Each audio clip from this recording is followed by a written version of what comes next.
3월 6일 월요일 이 아침에 하나님께서 주시는 은혜의 말씀은 사무엘상 6장 3절부터 12절 말씀입니다. 사무엘상 6장 3절부터 12절 말씀 제가 봉독해 드리겠습니다. 그들이 이르되 이스라엘 신의 궤를 보내려거든 거저 보내지 말고 그에게 속건제를 드려야 할지니라. 그리하면 병도 낫고 그의 손을 너희에게서 옮기지 아니하는 이유도 알리라 하니 그들이 이르되 무엇으로 그에게 드릴 속건제를 삼을까 하니 이르되 블레셋 사람의 방백의 수요대로 금독종 5과 금쥐 5마리라야 하리니 너희와 너희 통치자에게 내린 재앙이 같음이니라. 그러므로 너희는 너희의 독한 종기의 형상과 땅을 해롭게 하는 쥐의 형상을 만들어 이스라엘 신께 영광을 돌리라. 그가 혹 그의 손을 너희와 너희의 신들과 너희 땅에서 가볍게 하실까 하노라. 애굽인과 바로가 그들의 마음을 완악하게 한 것 같이 어찌하여 너희가 너희의 마음을 완악하게 하겠느냐. 그가 그들 중에서 재앙을 내린 후에 그들이 백성을 가게 함으로 백성이 떠나지 아니하였느냐. 그러므로 새 수레를 하나 만들고 멍에를 메어보지 아니한 젖나는 소 2마리를 끌어다가 소의 수레를 메우고 그 송아지들은 떼어 집으로 돌려보내고 여호와의 궤를 가져다가 수레에 싣고 속건제로 드릴 금으로 만든 물건들은 상자에 담아 궤 곁에 두고 그것을 보내어 가게 하고 보고 있다가 만일 궤가 그 본지역 길로 올라가서 벳세메스로 가면 이 큰 재앙은 그가 우리에게 내린 것이요 그렇지 아니하면 우리를 친 것이 그의 손이 아니요 우연히 당한 것인 줄 알리라 하니라.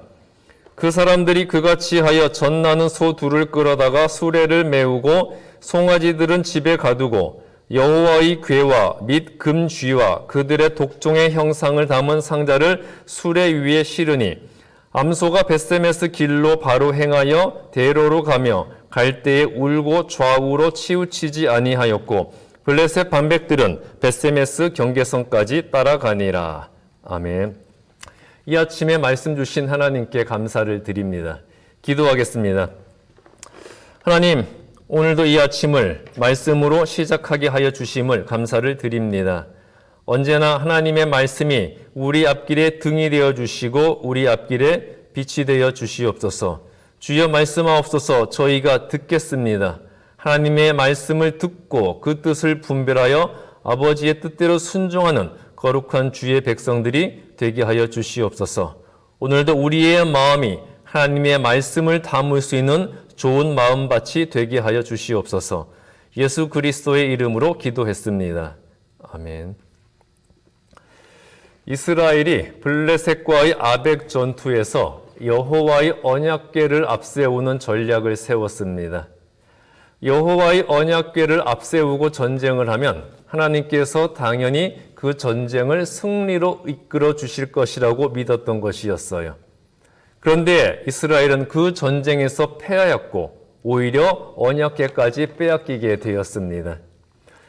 고대 사회에서는 전쟁을 할 때 자신들이 믿는 신들의 이름으로 전쟁을 했기에 신들의 전쟁이었어요.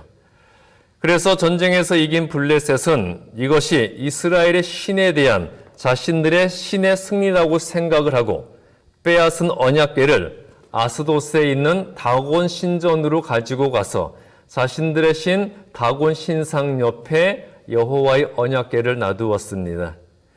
이것은 이스라엘의 신 여호와에 대한 자신들의 신 다곤의 승리라는 것을 의미하는 것이었습니다. 그런데 여호와의 언약궤 옆에 서 있던 다곤 신상이 쓰러져 부서져 버리고 말았어요. 그리고 하나님께서는 아스도 사람들을 향해서 독한 종기의 재앙으로 치셨습니다. 두려워진 아스도 사람들은 여호와의 언약궤를 가드로 옮기게 되었고 그러자 가드에는 더 큰 환란이 임하게 되었고 또 가드 지역의 모든 사람들에게도 독한 독종이 생기게 되었어요. 그래서 사람들은 이번에는 언약궤를 에그론으로 옮기려고 하자 에그론 사람들이 부르짖어 원망을 했습니다. 우리까지 죽이려고 하느냐. 결국 블레셋은 여호와의 언약궤를 다시 이스라엘로 돌려보내게 되었습니다. 이 모든 과정에 있어서 우연한 일은 아무것도 없었고요. 모든 것이 하나님의 섭리와 뜻 가운데 이루어진 일이었습니다. 블레셋이 언약궤를 이스라엘의 벳세메스로 돌려보내면서 그때 자신들에게 내린 재앙이 하나님의 징계인지 아니면 우연인지 알아보려고 했습니다. 그래서 7절에서 언약궤를 수레에 실어 다시 이스라엘로 돌려보낼 때 새 수레를 지금까지 멍에를 한 번도 메어보지 않은 젖먹이 새끼가 있는 2마리의 암소에게 끌도록 했어요. 이것을 통해 그들은 2가지를 확인해 보려고 했는데요. 첫 번째는 한 번도 멍에를 메어보지 않은 암소가 그 새 수레를 끌면서도 이스라엘로 무사히 가는지 그것을 보아서 아무 일 없이 이스라엘로 수레를 끌고 가게 되면 자신들이 겪은 재앙은 하나님의 심판이었고, 그러나 그 소들이 새 수레를 끌지 못하면 자기들이 겪은 재앙은 우연이라고 여기기로 했습니다. 그리고 두 번째로는 9절 보시면 젖먹이 새끼를 가지고 있는 암소들은 절대 자기의 새끼와 떨어지려고 하지를 않아요. 그런데 그 가운데 사람들이 억지로 새끼를 띄워놓고 그 새끼를 가두어 놓은 채 암소들에게만 수레를 끌게 했음에도 불구하고 그 암소들이 새끼에게 가지 않고 이스라엘을 향해서 무사히 수레를 끌고 간다면 자신들에게 내린 재앙은 하나님이 내린 심판이고, 그렇지 않으면 그 암소들이 새끼를 찾아가게 된다면 자기들에게 내린 재앙이 우연히 생긴 것으로 여기기로 했습니다. 그런데 12절에서 수레를 끄는 암소들이 자기 새끼들을 찾아 울면서도 새끼들을 향해 가지 않고 새 수레를 끌고 이스라엘의 벳세미스의 길로 바로 향하여 가게 되었고요. 이것을 목격한 블레셋 사람들은 자신들에게 닥친 재앙이 하나님께서 행하신 일임을 깨닫게 되었습니다.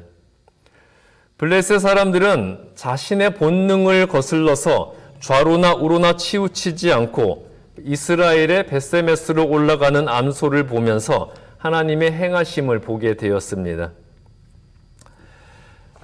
하나님이 하시는 일에 우연은 없습니다. 많은 사람들이 이 세상이 우연히 만들어졌다고 합니다. 우연한 대폭발에 의해서 우주가 형성되었고 우연히 생겨난 생물에 의해서 인간과 모든 동물이 진화되었다고 합니다. 그런데 과연 이 세상이 우연히 만들어질 수가 있는 것일까요? 밤이 지나면 아침이 오고 봄, 여름, 가을, 겨울이 정확한 시간에 찾아오고요. 때 맞추어 바람이 불어주고 비가 내려서 이 땅 위의 나무와 곡식이 자라게 하고, 그래서 그 나무가 인간에게 다시 호흡할 수 있는 산소를 제공해주고 곡식은 인간의 양식이 되고, 그리고 땅 속에 스며들었던 빗물이 증발해서 다시 하늘에서 비가 되어 내려주고, 이렇게 완벽한 세상의 질서가 우연히 만들어질 수 있는 것은 아닐 겁니다. 저는 자동차를 운전하다 보면 어떻게 이런 기계 덩어리를 움직이게 만들었을까 생각을 하게 되고요. 또 비행기를 탈 때마다 저는 놀라게 됩니다. 어떻게 이처럼 거대하고 무거운 쇳덩어리가 하늘을 날 수 있을까? 인간의 능력이 참 대단하다. 그렇게 감탄을 합니다. 몇 년 전에는 인공지능 컴퓨터가 자신을 만든 인간과 바둑 대결을 해서 이기기도 했잖아요. 이제 머지않아서 자동차와 비행기에도 인공지능 컴퓨터가 적용되어서 완전하게 스스로 운전하고 비행하는 날이 올 것 같습니다. 물론 이미 자동차에는 인공지능 자율주행이 어느 정도 적용되고 있지만 조금만 더 있으면 운전자가 전혀 필요 없이 완전한 자율주행이 가능한 자동차가 만들어질 것 같아요. 그리고 시간이 좀 더 지나면 비행기까지도 파일럿이 필요 없이 스스로 조종하고 비행하는 날이 올 것 같습니다. 그런데 이렇게 인간에 의해 만들어진 인공지능 자동차와 비행기가 우리는 어떻게 만들어졌을까 생각하고 연구하다가 스스로 결론 짓기를 우리는 저절로 만들어져서 스스로 존재하게 되었다라고 한다면 이것들을 만든 인간의 입장에서 얼마나 어처구니 없는 일이겠습니까? 아무리 첨단 기계라고 할지라도 스스로 만들어져 존재할 수는 없는데 하물며 기계와는 비교할 수도 없는 거대한 우주와 그리고 그 존재 안에 생명과 영혼까지 소유하고 있는 인간이 어떻게 저절로 만들어질 수가 있겠습니까? 인간은 뛰어난 능력으로 자신들의 사회를 유지하고 통제하기 위한 많은 질서를 만들어내었어요. 그리고 그 질서가 올바르게 작동할 수 있도록 항상 관리하고 감독을 합니다. 그럼에도 불구하고 그 질서들의 오류로 인해서 끊임없이 사고가 이어지잖아요. 도로에서 교통신호등이 오작동을 일으키기만 해도 도로가 아수라장이 되고 대형 사고가 발생하지 않습니까? 그런데 어떻게 이 거대한 우주의 질서가 한치의 오차도 없이 완벽하게 작동하는 것을 우연과 저절로라는 말로 설명할 수가 있겠습니까? 지구가 자전을 하고 태양 주위를 공전하는 그 속도와 간격이 조금만 틀려져도 지구는 흔적도 없이 사라져 버린다고 하고요. 태양의 위치가 조금만 앞으로 움직이면 지구의 물은 다 말라버리고 반대로 조금만 뒤로 가면 모든 물이 다 얼어버린다고 그래요. 둥근 모양의 지구에 중력이 없으면 땅 위에 존재하는 모든 물체는 다 우주로 날아가 버리게 되고요. 달의 중력에 의해 발생하는 썰물과 밀물 현상이 생기지 않는다면 그 거대한 바다의 물은 다 썩은 물이 되어 버린다고 합니다. 한낱 교통신호등도 수시로 고장을 일으키는데 이렇게 거대한 우주와 세상의 질서가 우연히 생겨나서 저절로 완벽하게 작동할 수가 있겠습니까? 이 세상 모든 일들은 하나님의 섭리 가운데 있어요. 하나님의 언약궤를 앞세웠던 이스라엘이 전쟁에서 패배한 이유도 하나님의 말씀에는 불순종하고 하나님께 거역하면서 그래도 여호와의 언약궤만 앞세우면 당연히 하나님께서 전쟁에서 승리하게 해 주실 것이라고 기대했던 그들의 위선과 또 언약궤만 있으면 전쟁에서 저절로 승리하게 될 것이라고 생각했던 그렇게 하나님을 주술적으로 미신적으로 믿었던 왜곡된 신앙 때문이었어요. 블레셋의 다곤 신상이 언약궤 옆에서 쓰러져 부서져 버린 것도 하나님만이 참 신이시라는 것을 하나님께서 스스로 증명하신 것이고요. 아스돗과 가드의 독한 종기의 재앙이 임한 것도 자신들의 신 다곤이 하나님보다 더 위대하다고 하며 신성 모독의 죄를 범했기 때문이었습니다. 그리고 젖먹이 새끼가 딸린 암소들이 본능에 의해서 새끼를 찾아가지 않고 새끼들은 놔둔 채 이스라엘의 언약궤를 끌고 간 것도 본능보다 앞서는 하나님의 섭리였습니다. 여러분, 이 세상에 우연은 없습니다. 하나님이 하시는 일에 절대 우연이라는 것은 없고요. 모든 것은 하나님의 섭리이며 필연입니다. 내가 이 세상에 태어난 것도 우연이 절대 아니에요. 나를 통해서 하나님이 하실 일이 있기 때문에 나를 창조하신 것이고 나를 이 세상에 보낸 것이죠.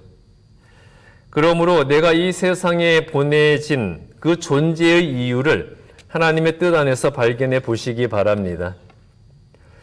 우리도 언약궤를 끌었던 암소와 같이 우리의 본능이 아니라 하나님의 섭리를 믿고 하나님께서 무엇을 말씀하시든지 말씀하신 그대로의 순종하는 삶을 살아간다면 하나님의 살아계심과 그 능력과 권세를 우리를 통해서 모든 사람에게 증거하는 하나님의 사람이 될 수 있습니다. 여러분, 우리가 이 세상에 우연히 태어나지 않았습니다.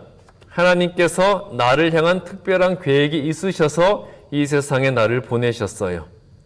그러므로 나를 통해 이루시고자 하는 하나님의 섭리를 발견하여 그 뜻대로 순종하심으로써 나를 통해 이루시고자 하는 하나님의 뜻을 이루어 나가는 하나님의 사람들이 되시기를 주님의 이름으로 축복합니다. 기도하겠습니다. 하나님, 오늘도 하나님의 귀한 말씀으로 우리를 이끌어 주심을 감사를 드립니다. 언제나 하나님의 말씀은대로 순종하게 하여 주시옵시며 나를 이 세상에 보내신 것이 하나님의 뜻임을 깨달아 하나님의 말씀 가운데 나를 향하신 아버지의 뜻을 깨닫고 그 뜻대로 순종함으로써 나를 통해 이루시고자 하는 하나님의 뜻을 이루어 나가는 하나님의 사람이 되게 하여 주시옵소서. 예수 그리스도의 이름으로 기도했습니다. 아멘.